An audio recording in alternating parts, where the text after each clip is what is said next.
محترم سامعین، آپ دیکھ رہے ہوں گے کہ آج کل مناظر اور مفتی تھوک کے بھاؤ سے بازار میں دستیاب ہیں، اور یہ ایسے ابل رہے ہیں جیسے موسم باراں میں میڈک ابلتے ہیں، اور ان کی مختلف بولیاں ہیں۔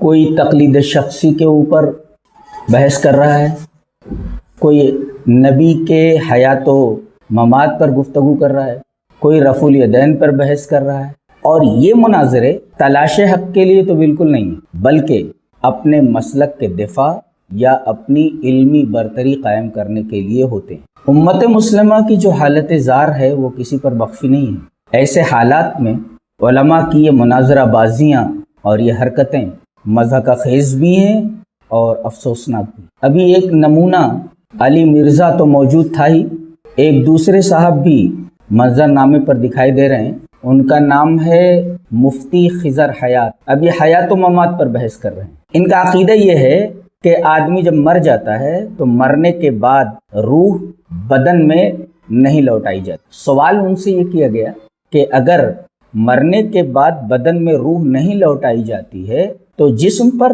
عذاب و ثواب کا ترتب کیسے ہوتا ہے؟ تو انہوں نے جواب دیا کہ اللہ اس بات پر قادر ہے کہ وہ روح کے بغیر جسم کے اوپر عذاب کا ترتب کر سکے اور ثواب دے سکے۔ یہ انتہائی بدترین قول ہے، شاید اس طریقے کا قول آج تک کسی نے نہیں کیا ہے، اس لیے کہ پھر یہ اشکال پیدا ہوتا ہے کہ نیکی اور بدی روح اور بدن دونوں نے مل کر کی۔ اب اگر مرنے کے بعد روح کے اوپر عذاب و ثواب کا ترتب نہیں ہوتا بلکہ بدن کے اوپر صرف عذاب و ثواب کا ترتب ہوتا ہے تو یہ تو ناانصافی ہے۔ اس لیے کہ آدمی اسی وقت کوئی نیکی یا بدی کر سکتا ہے جب بدن میں روح موجود ہو۔ بدن سے روح نکل جانے کے بعد بدن نیکی اور بدی کیسے کر سکتا ہے؟ اس کا مطلب یہ ہوا کہ دنیا میں آدمی نیکی اور بدی کا جو ارتکاب کرتا ہے وہ روح مال جسد کرتا ہے، یعنی روح بھی اس نیکی اور بدی میں شامل ہوتی ہے۔ اب یہ کہنا کہ مرنے کے بعد صرف جسم کو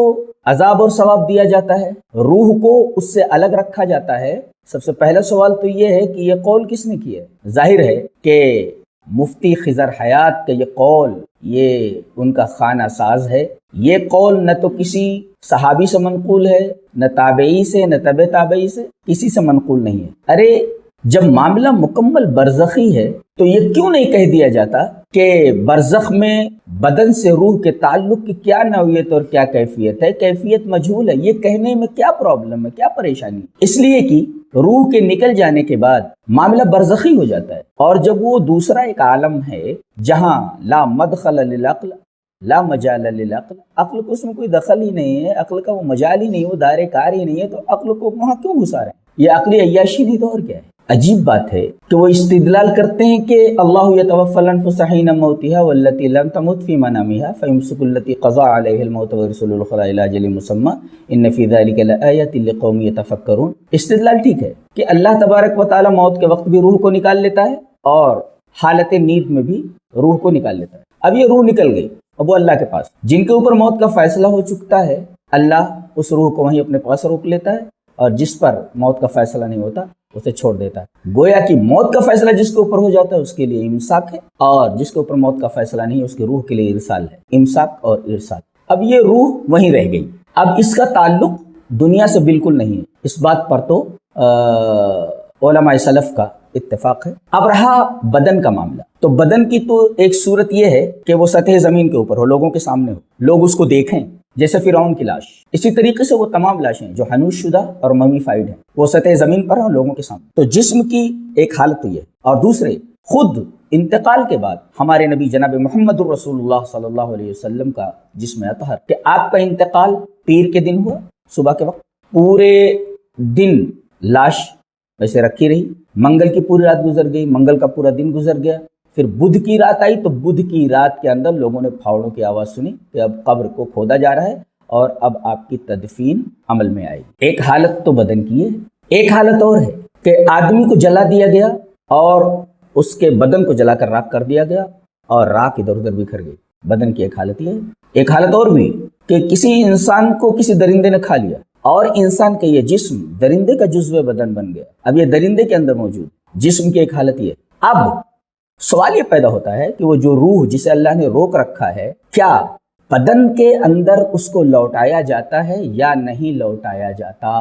یہ سوال ہے۔ مفتی خضر حیات صاحب اس بات کے قائل نہیں ہیں کہ بدن میں روح کو لوٹایا جاتا ہے۔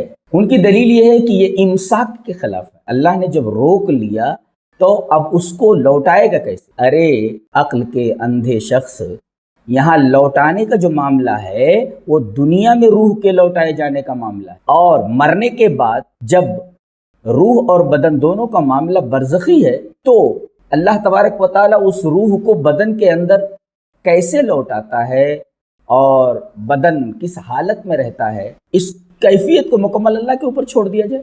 روح کو دنیا میں لوٹایا نہیں جا سکتا، اس پر علماء سلف کا اتفاق۔ اب مرنے کے بعد بدن کے اندر روح کا تعلق کسی بھی طریقے کا نہ ہو، اس کا وہ ثبوت قیامت تک نہیں دے سکتے۔ ان کا یہ ایک فکری انحراف ہے، اور جس پر افسوس ہی کیا جا سکتا ہے کہ وہ مفتی کیسے بن گئے۔